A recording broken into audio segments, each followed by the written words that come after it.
think about this sort of person, perhaps it's going to be your stereotyped businessman.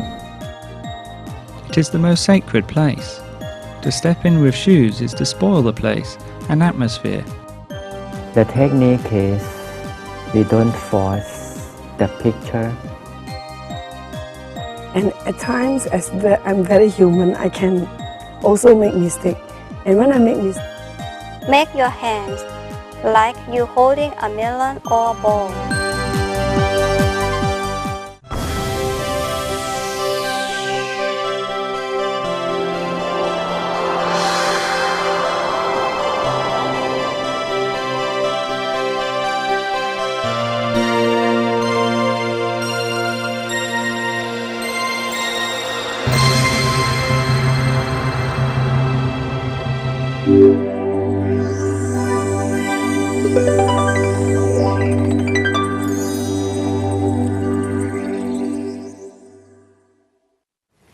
Sawadika. Welcome to Meditation for All, the program for all who love peace and discovering themselves. Today, we will address one issue that seems to be the biggest obstacle to meditation, finding time to do it in the first place. Many of our audience have said they know meditation is good, but with work and family demands, it is difficult to find time to do anything just for themselves. Well, perhaps the problem lies in time management and setting priorities in life. This week, our meditation master, Reverend Nicholas Thanissaro, will show how we can lead our lives in a way that fulfills both our material needs, for example, earning a living, and our spiritual needs, meaning pursuing inner peace and happiness. Here is Reverend Nicholas Thanissaro.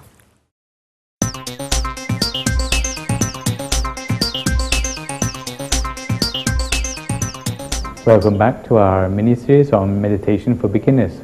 Last week we already looked at how the impurities of the mind can present us with different hindrances when we come to meditate. But this week we're going to look at the interrelationship between meditation and our aim in life, to see how we can more easily manage our time in order to have time to meditate in our lives. Did you ever feel that life is passing you by at an alarming pace? Well, we start off young in life. We grow up to go to primary school, and then to secondary school, and then we go to university and we get ourselves a degree. And with a nice degree we can get a nice job. And when we have a nice job, we can get a nice wife. And before long we have our own children. And then we find ourselves getting older, and then eventually the doctor comes to visit us more frequently, and then they put you in a wooden box. Some people wonder if there really isn't something more to life than all of this. And if we're not careful, it's as if life is living us instead of us living our own lives. Instead of achieving the things which we really wanted to do in our lives, sometimes we may find by the end of our life that we haven't done more of the things that have really mattered to us. In fact, each day is made up of 24 hours. But how much of that time do we spend asleep? For some people it's 5 hours, maybe 6 hours. For some people as much as maybe 10 hours a day. But on average it's about 8 hours. And how much of our time do we spend working or studying? Again, we tend to put in about an 8-hour day. If we're studying, it's about 8 hours, and that's not counting the overtime we may do. So already of the 24 hours in our day, that's 16 of our hours, our precious time, which has been used up with things which have not really been of any great importance to us. The remaining 8 hours of our day is often spent doing insignificant things like walking up and down, eating, cooking, washing up, watching the television. Really, these things haven't really added much spiritual benefit to our lives. You may think that day by day this is not adding up to a very important incursion in your life. But if you think of yourself at the age of 60 and you've already spent 20 years of your life asleep, 20 years of your life working or studying, and another 20 years of your life walking up and down, cooking, eating, washing up, or watching the television, then I think you'd agree that it's hard to know where to find time to sit and meditate for yourself. If you find that there are things which are interrupting your life, which are maybe urgent but not important, then this is a sign that you are having difficulty in setting the priorities in your life. And the reason why you find it hard to find priorities in your life is because your aim in life is not clear. Usually in the culture surrounding meditation, we talk about 3 different levels of aim in life. And it depends on just how devoted you are to your spiritual practice. You can talk about an exclusively material aim in your life. You can talk about a spiritual and material aim in your life, which is a combination. And you can talk about an exclusively spiritual aim in life. If you're talking about an exclusively material aim in life, this is for the sort of person who thinks that time is money and nothing more. Their whole aim in life is to make heaven on earth by earning as much money as they can in order to buy the happiness which they wish for in life. If you think about this sort of person, perhaps it's going to be your stereotyped businessman who spends all his time working just in order to get the maximum possible wage. At the other end of the extreme, you have those who have the exclusively spiritual aim in life. And here you're talking about monks, maybe nuns, who have given up all the conveniences of their material life in order to have more time to devote to their spiritual practices. For these sort of people, their happiness in life is coming entirely from spiritual sources. Unlike the first example where the person's happiness in life was coming entirely from material sources. But I think most of the viewers on this program will find themselves somewhere in between. That is, that they must have a compromise between what we call a material aim in life and a spiritual aim in life. In this sort of level of aim in life, the important thing is to have the ability to compromise and to divide your time carefully in order to get by in a material way, while also finding time to pursue your spiritual practices in life. On today's program, we're going to take a look at some ways in which it's possible to make the most of this compromise. Of course, you can't neglect your material well-being completely. You need to have something to eat after all and a place to sleep. But exactly how to find time to meditate more? This is the question of compromise in our lives. Well, there are 5 different approaches to finding a compromise in life. The first of these is what we call a part-time spiritual pursuit in life. And I think this is probably what you're already doing if you're already setting aside a part of your day in order to meditate, maybe for half an hour or an hour a day. It's like you're working on meditation as a part-time job, doing it daily, but setting aside a part of your time in your life so that it becomes a part of your daily routine. For example, some people meditate in the morning before they have their breakfast, or maybe they meditate the last thing at night before they go to bed. But if it's a regular part of their daily routine, then again it's becoming part of their part-time pursuit of a spiritual practice. This is one way of meeting the compromise in life concerning our limited time. Some people work far too hard even to find time to meditate on a daily basis. Some people come home from work and they're so tired that they cannot even sit up to watch the television, let alone sit for meditation. And in such a case, sometimes it's necessary, instead of pursuing our spiritual practice on a daily basis, is to set aside chunks of our time, perhaps a part of the year or a part of our career time, in order to pursue what we call a sabbatical pursuit of a spiritual aim in life. This is rather like the university professors who must do research in order to have something new to teach their students now and then. If you just work and work and work, then you have nothing new to teach your students. In the same way with meditation, if you work and nothing else, then you have no new inspirations to bring back to your work. So sometimes it's good to take a certain length of time off from your work in order to replenish your spiritual batteries. For students, and especially good opportunity is the time which is known as a year out, which you can sometimes take between secondary school and university, or sometimes at the end of your university studies before you start your career. Sometimes you can take a whole year out to travel and to do spiritual pursuits. This is a very good opportunity for those who may not have such a lot of time on their hands later in life. Or for those who are in old age, perhaps this is a time when you can go into spiritual pursuits in more depth than before. Also, in some countries it's possible to take a career break where they keep your job for you and allow you to go abroad to study something or to do spiritual research. This is also a good opportunity to take if you're someone who is interested in meditation. So apart from part-time pursuit and sabbatical pursuit, what other choices do we have available to us for those who want to pursue spiritual pursuits hand in hand with a material pursuit? Well, some people have to work very hard. So hard perhaps that they don't have the time to stop and meditate very much. If this is the case, then one possible solution is to choose the sort of work you do to be work which is actually spiritually rewarding in itself. Of course, there are many sorts of work which you can choose in life. You can be a banker, you can be an accountant, and sometimes you don't see the smiles on the faces of the people who you've helped by your work. This is in contrast to work like being a nurse or a social worker, whereby your actions you can really see the joy and the satisfaction which you bring to others by the work you are doing. Sometimes if you're a person who is involved with spiritual pursuits in life, it is useful to choose a career path where you can get some job satisfaction from seeing the good you're doing for the world. This can leave you tired at the end of the day, but it leaves you tired while at the same time feeling that you've contributed something worthwhile to society.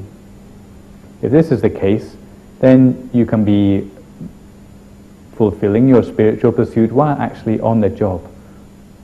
Sometimes these sort of work is not as well paid as being an accountant or a bank manager, for example, but on the inside it's more spiritually replenishing than simply having a higher wage. So if that's the sort of compromise which you are aiming for in life, then this may be a way of keeping up your spiritual batteries even though you may have to work hard in life. A fourth way to find more time for yourself in order to pursue your spiritual practices is by simplifying your ties in life. This may be a surprising suggestion for some of you, but I'm sure you are not aware just how much time it takes out of your possible spiritual pursuits in life if you have to make compromises with other members of your family. The moment you get married, then every time you wish to do something, then you have to ask your better half for permission to do it. If you have your own children, then it's like you have to ask them for permission, and you have to always think of them before you think of yourself. Sometimes being alone you have a lot more freedom, and to stay single or to lead a celibate life, this is more and more a choice which modern people are using in order to give themselves the freedom to pursue their spiritual pursuits in life at a more intense level. So before you take the jump to get married or to have a lot of children, perhaps you should consider the consequences of these in terms of the compromising you'll make for your spiritual pursuits in life as well. Supposing all of the 4 suggestions we've already made are still impossibilities for yourself, maybe you have to work too hard, maybe you can't afford to take time off, maybe you have no free time in your daily routine, you have to work hard, and maybe you have to work in a career which is not spiritually uplifting at all. Is there still a way in which you can find a compromise for spiritual pursuits in life? Well, the answer is yes, there is a 5th way of doing that. And that is to use the wealth which you have gained from your material pursuits in life to a spiritual end.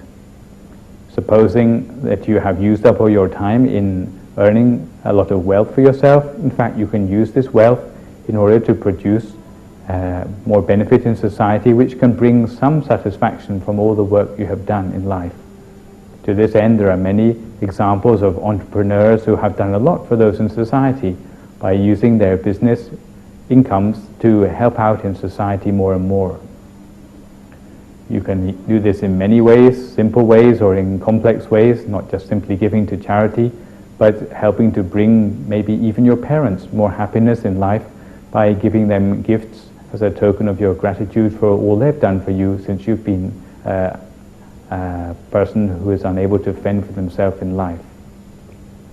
So if you are in the position of the compromise between material and spiritual aims in life, hopefully these 5 suggestions are going to be useful to you as a way to find a more structure in your life in order to be able to set aside time, in order to meditate more and to spend more time with your spiritual pursuits. In the words of a young meditator in Thailand, sometimes we don't think hard enough about our own lives. There's a child once who said that sometimes adults give less thought to their own lives than they do to a game of chess. And this is really telling us that we do need to be strategic about the ways we use our time in our life. Otherwise we have no idea what we're going to achieve by the age of 25, by the age of 40 or 60 in our lives. We still have no idea of this. Maybe it's time to sit down and to make some plans in life about the things which could happen in life and the things that probably will happen unless we take an active input into our way we organize our life. So this week we've been looking at the interplay between aim in life and progress in meditation. We have seen how having a clear aim in life can help us to find the time we need to meditate in our daily lives. Next time we're going to be going on to look at some strategies in coping with different sorts of problems encountered in daily life. In the meantime, please try to sit for meditation daily if possible, and do try to keep a diary of your meditation results as well. So until the same time next week, I'll leave you at that for now.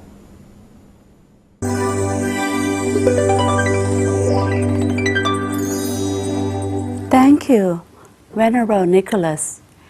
As you can see, we don't have to become a monk or give up a career or family to meditate, and we can live a more fulfilling life, if only we learn what to compromise for the better. Next on our program, Buddhist culture, how Buddhists behave towards their holy place of worship, the temple.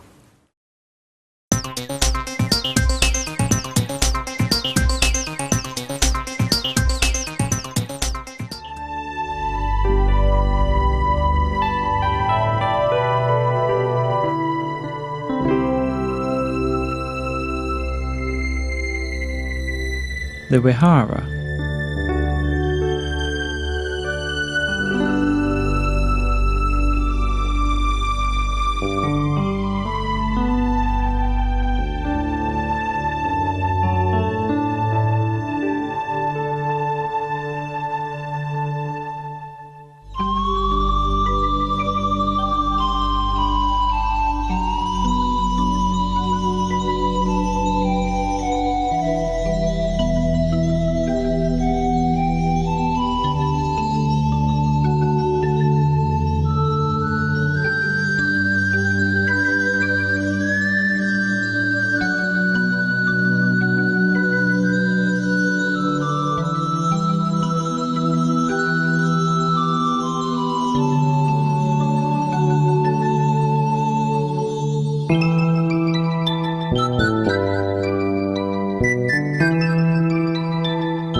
In the Vihara, or chapel, the Buddha image is seated respectfully.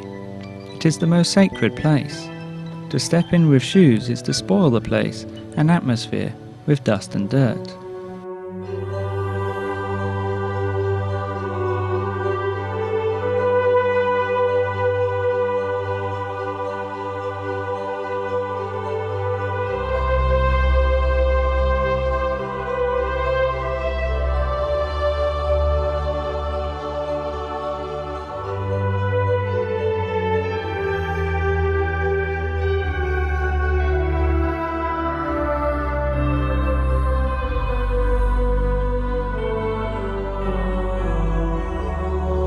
The Vihara is the place where Buddhist people go to listen to the sermons of the priest on the Buddhist lunar holy day of 1 Phra.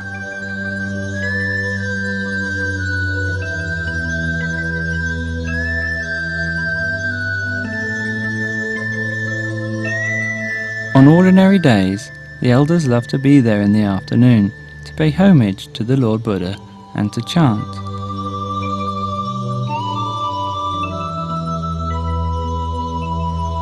It is a place of peace and is the best place to meditate. It is cool and quiet, the perfect place to turn on the light of inner peace.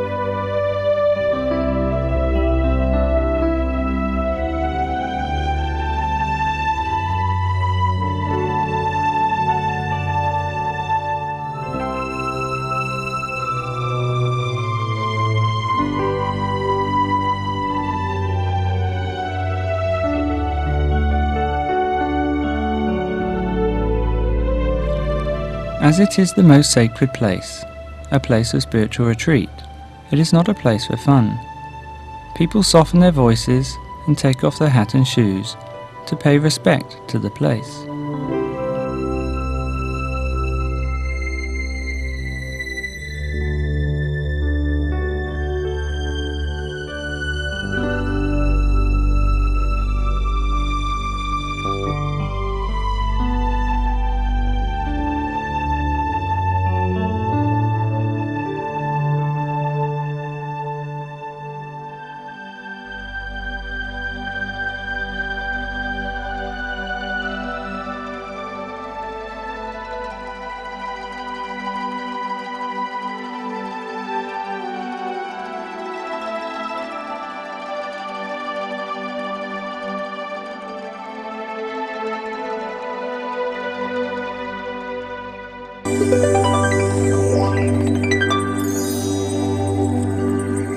Taking off shoes as one enters a sacred place is one of the very many aspects of the Buddhist culture that is similar to the cultural practice of Thai people. That's why you see Thai habitually take off shoes, which are normally dirty, when they enter their own house or anybody's house to show respect. And now it's time for a meditation practice session. Don't worry if you haven't tried this meditation before. Just relax and follow the foolproof steps.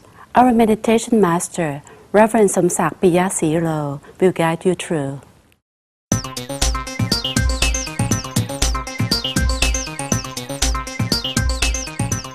Let me welcome you again to the meditation session. We have met for this time.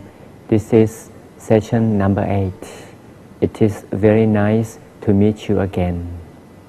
For those regular students who have been practicing meditation at home, would be more or less familiar with the feeling of the inner existence. If you could remember, I have mentioned many times the term the turning point, where the in-breath ends inside the abdomen. It is also where the out-breath begins to come out. The turning point is the point where we focus in our meditation. According to the Buddhist philosophy, peace can be generated or created only from inside. It can't be created outside in. And meditation is the best way to create peace from inside. Now let's meditate together again this time. Simply choose the best corner where you could sit very well. You could sit on the floor, on the cushion, on the pillow, wherever you feel most comfortable. Once you could already make your sitting, now simply slowly close your eyes. We could take a few good breaths.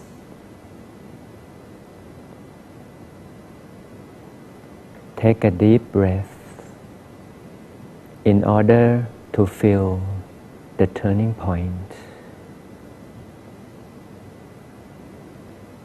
Relax the entire body.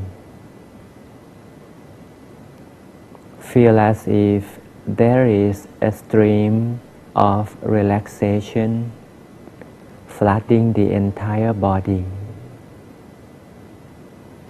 All parts of the body are covered by the stream of relaxation. Deep inside, all the muscles, the bones, all parts inside and outside.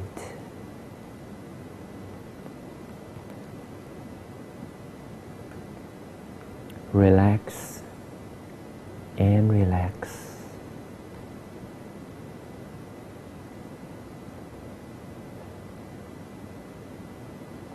Last time I talked about why we should visualize the crystal ball.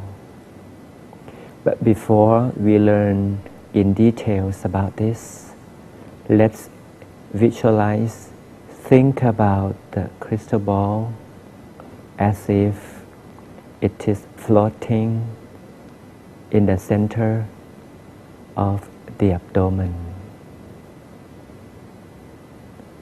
The round shape of the crystal ball, it is clear, round shape of the crystal ball inside the center of the body.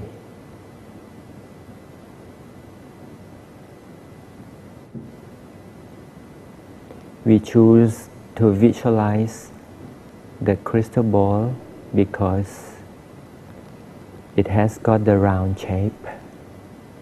It is so perfect, symmetrical from all directions. If you look at it, it will look the same. It also symbolizes the shape of the mind. According to the Buddhist belief, we are sure the shape of the universe is also in its sphere form, as well as the shape of the mind. What we should do in our regular meditation is to think of the image of the crystal ball.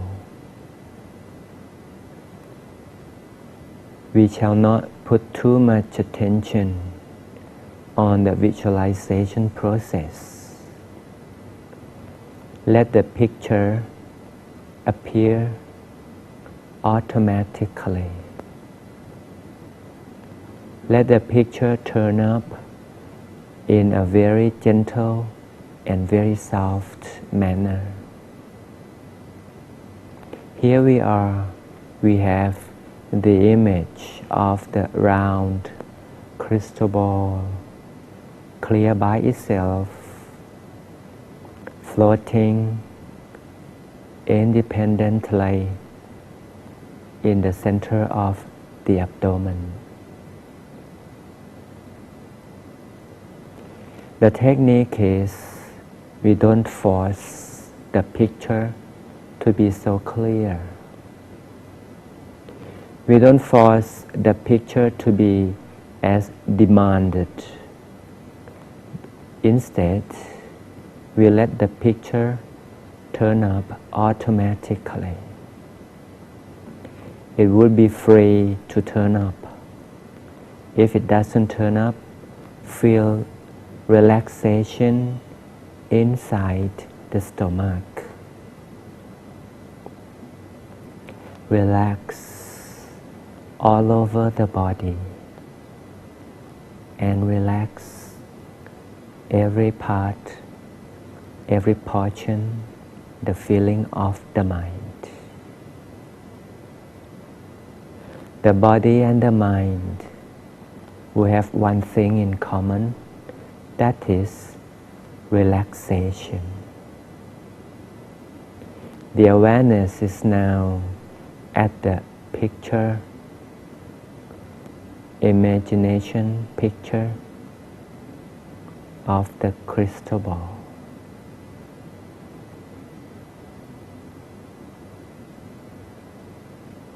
Feel at ease on this imagination process.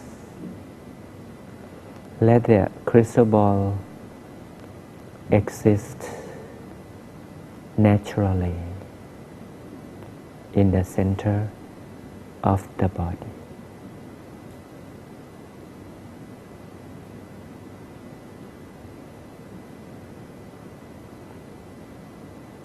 We apply no force.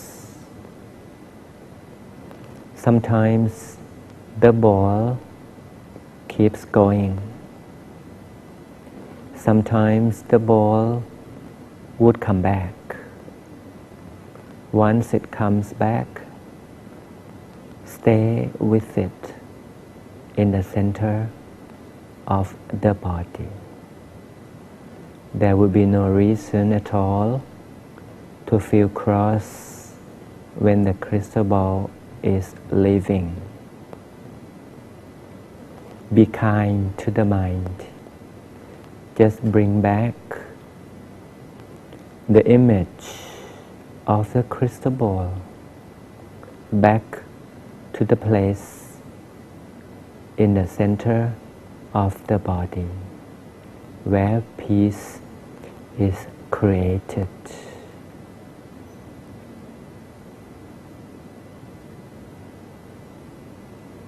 So we'll spend some more time staying with the crystal ball at the turning point.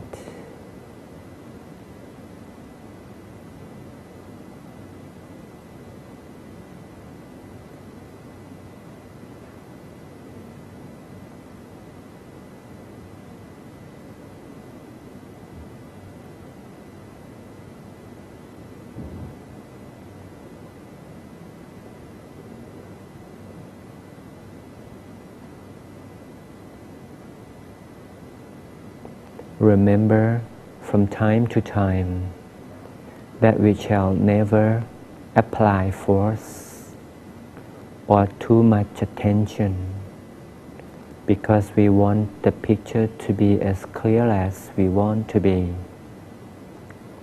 But in reality, if we relax, the crystal ball will be natural and will be part of the peace creation process. Relax again. Relax again and again in the process of the visualization.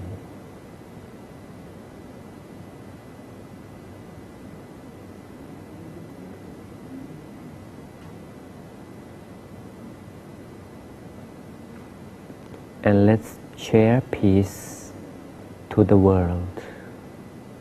Peace is created from the center.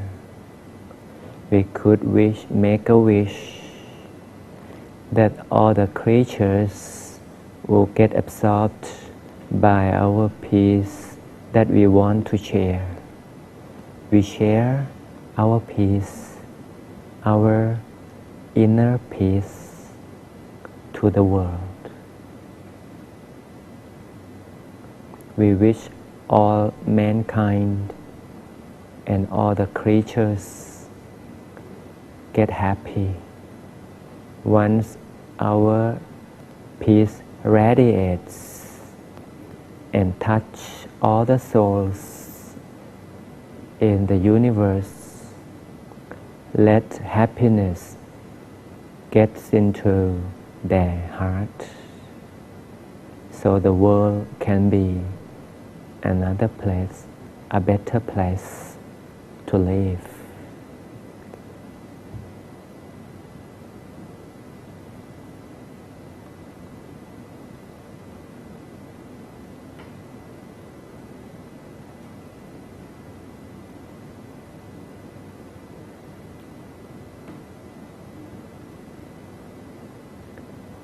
So remember the sphere form of the mind, the sphere form of the crystal ball that is situated in the center of the body at our favorite turning point.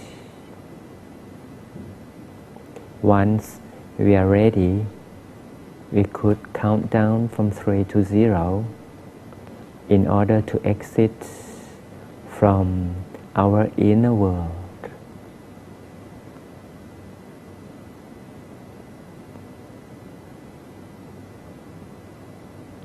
Hope you enjoy meditation together with us, and see you next time.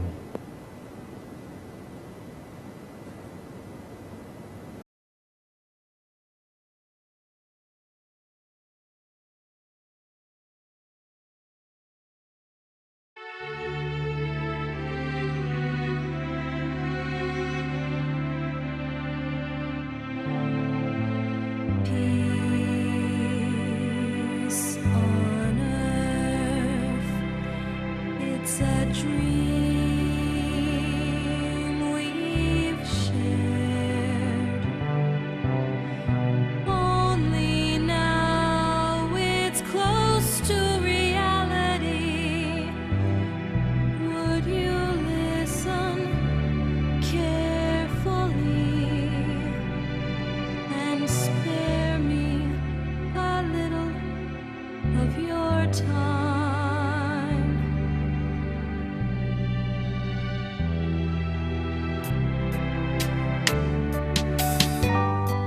Meditation, haven't you heard? It's the key word for everyone.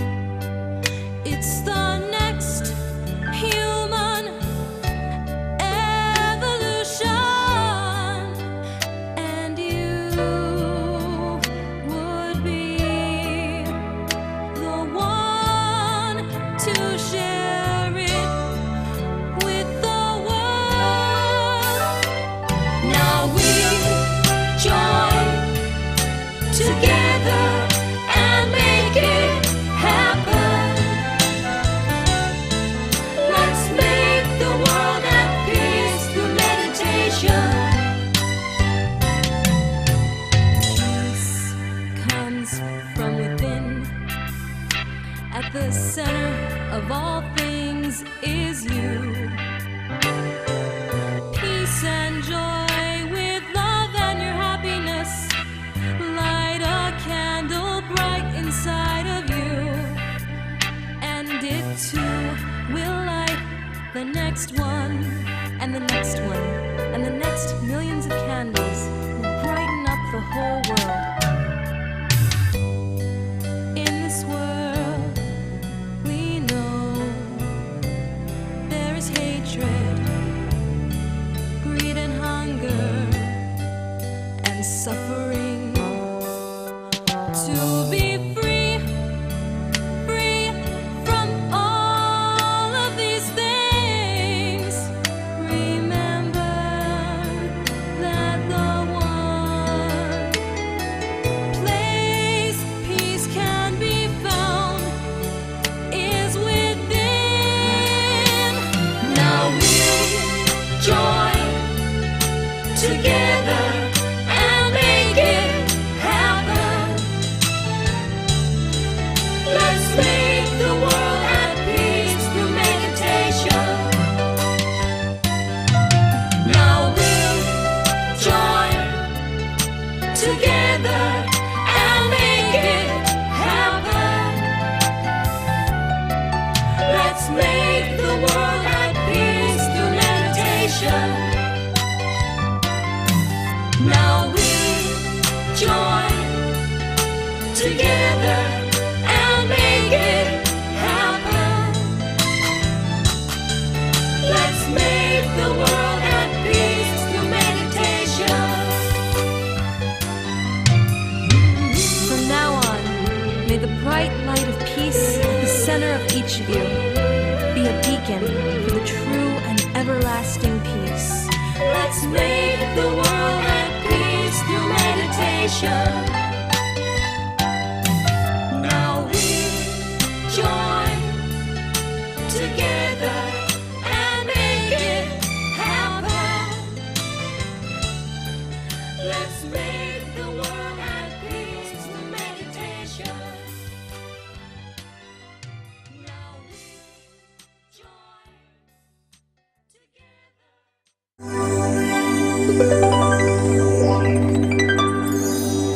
And now, it's time for our guest speaker, Mrs. Irene Eng from Singapore. Mrs. Eng will tell us how meditation has changed her life for the better, and why a busy businesswoman like her chooses to spend her holiday time joining a meditation retreat a few times a year.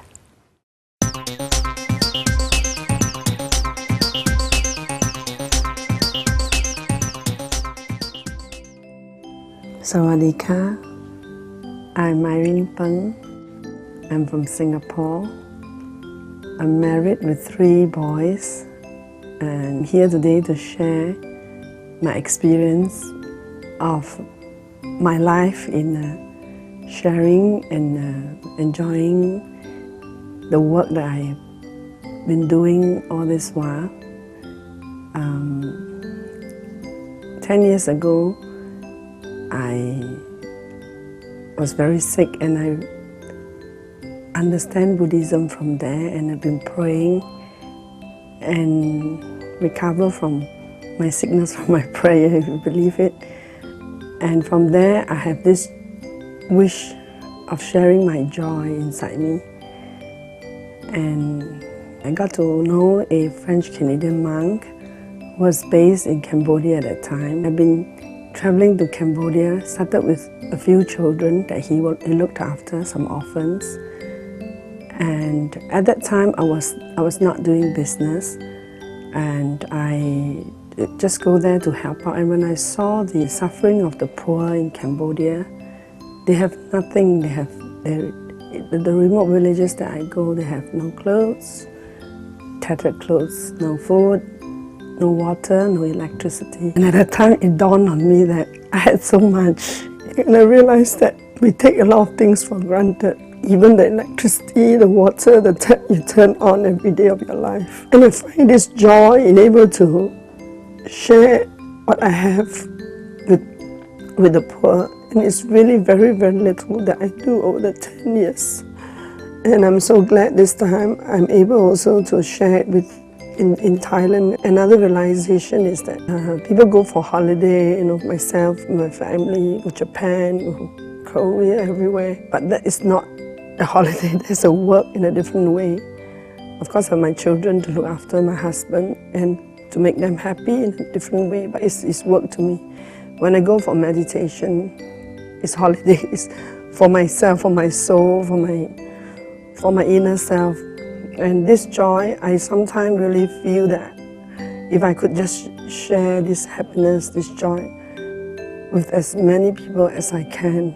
I'm so glad today that I'm given this opportunity here, and I hope that I really, really can share with everybody who's looking at the program. And that's the reason I have been doing it, and I will continue to do it, I think, to the end of my life. Oh, my life has changed a lot. In fact, 10 years ago when I gave birth to my 3rd son, it was in May 1995. That was also the year my father passed away, on the eve of my birthday in March 1995. And after I gave birth to my 3rd boy, I was very sick. Anyway, my 1st, 2nd, 3rd child, every delivery after that during my confinement, I'm very, very sick. But it never dawned on me that it was my karma or whatever. Until my 3rd boy, I started knowing just a chanting of a prayer. And I continued to chant, but somehow inside me, I just felt that I was paying my karma. I can't explain that. And as I prayed, in fact, I got very, very sick until a time where I got to know of a monk, and he prayed for me. In that 3 days he went into meditation, I was very well. And after that he explained to me that it was my karma to deal with children, and he said, what you have done in your past, you can't undo it, but you can only do what now for the future. If you hear of, you see anything to do with children, just from your heart. It's not so much the money, even if it's $1, a few cents, whatever you can afford. Do it from your heart to help even one child. If more is better. And I remember what he said. But for me, it's not just children. I think everyone in the world, whether it's old people, children, we all started from a child anyway, all of us. So I would want to help and share my joy to as many people as I can. And I feel I'm very, very blessed because not only have I recovered from my sickness after that, and then I started doing business.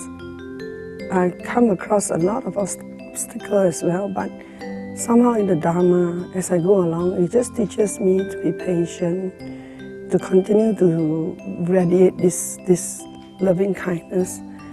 And somehow things just sort of go from bad. Anything that is not so good will turn into something good. Not that I asked for, but just that I apply the Dharma in my life. Every time, in fact, if I meet some problem, may I use some people who angry with me for something or some misunderstanding, I will apply the Dharma in my life. And in my 10 years, it always helped. And at times, as I'm very human, I can also make mistakes. And when I make mistakes or when I get angry, lost my temper, for example, when I realize it, I realize that I was the one in the wrong. Then I try to correct it and apply the Dharma again. And then things will take a turn. The person I will go over and say, I'm sorry, I should not have done this. And somehow that person will feel that the relationship became better and not worse. And everything I do, I feel it must come from inside you. And Dharma is everywhere. It's not just in the prayer. It's in your everyday life, the way of your life. And really it changes my life. I don't ask for my business to be better, but because I felt that in my business, I employ a lot of people I could help all over the world. And I could give jobs to people and help as many families as possible. That is the kind of joy that I get. And I keep praying that every time I pray, I don't pray for like my business to prosper. I pray that in my business, if I could help as many people as possible, and in a way, it helps the business to grow and to prosper. And the money that I earn, the more I can do, the more I can help. And I also find time every year to do at least twice, if not 3 or 4 times retreat. This joy that I go for the retreat when I come back is something that I cannot use words to express. Really, I think everyone in your life must, every year in fact, find time to go for retreat. Find yourself, the inner you. That is a joy that you want to share, but sometimes it's very difficult. Only you can find yourself. Yeah, only you can find the joy yourself. So go and do the retreat yourself. Go and do the meditation yourself. So I really, really pray that everyone, regardless of religion, will go for retreat and find themselves. If you're able to find yourself, the inner you, you will be able to do what I have done in my 10 years. Sawadee-ka.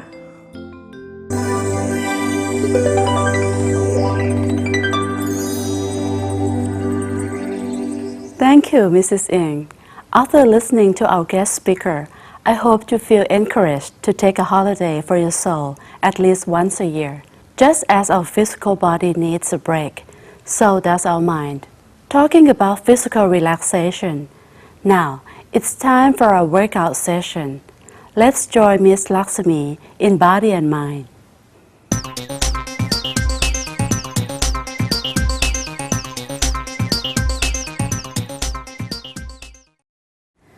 วัสดีค่ะ I'm here again with Kasem Sukh movement, the workout that can be done with meditation.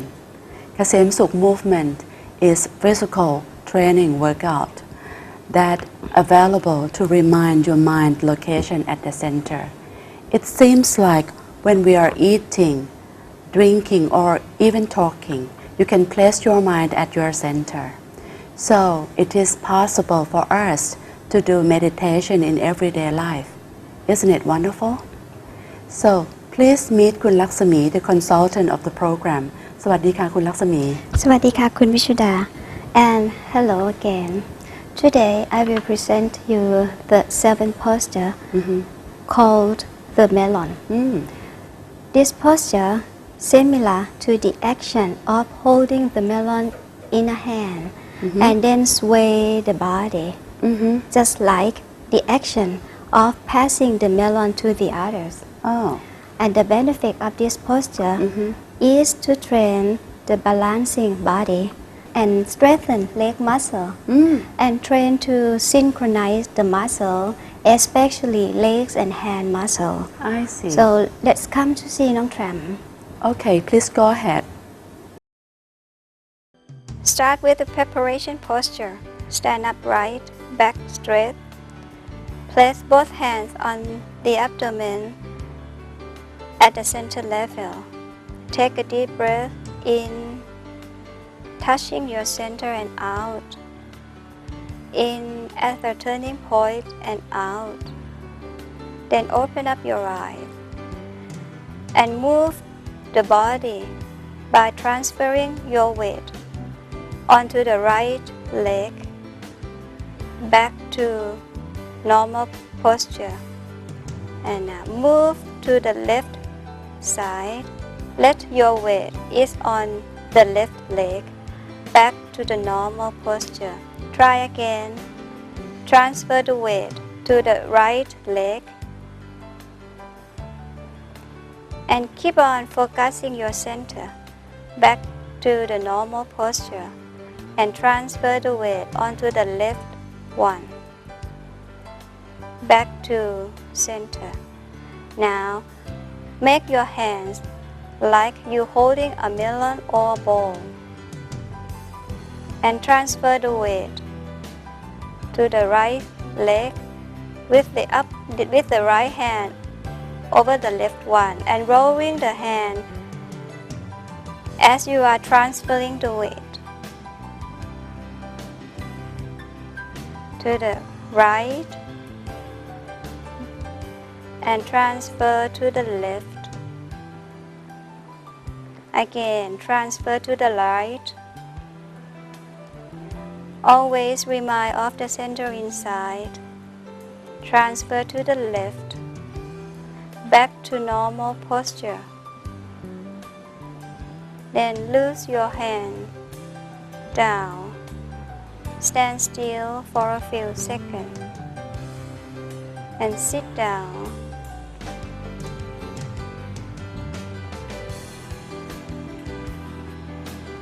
Gently close your eyes and being with your inner peace. This one seems to be extraordinary and a little bit difficult, I think. Yes, but it will be very beautiful if one can do properly.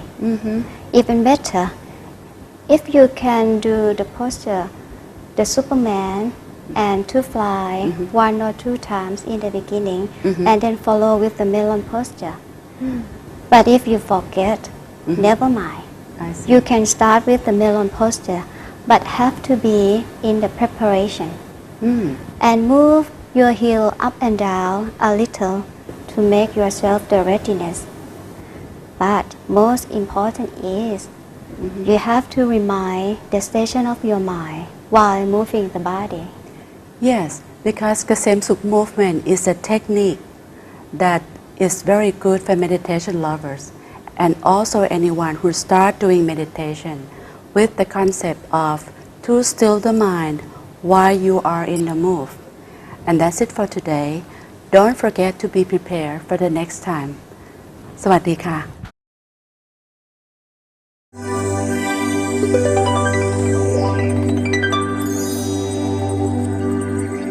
Thank you for watching Meditation for All. We hope you enjoy watching our program, and we love to hear from you. Please email us your comments to meditationforall@hotmail.com.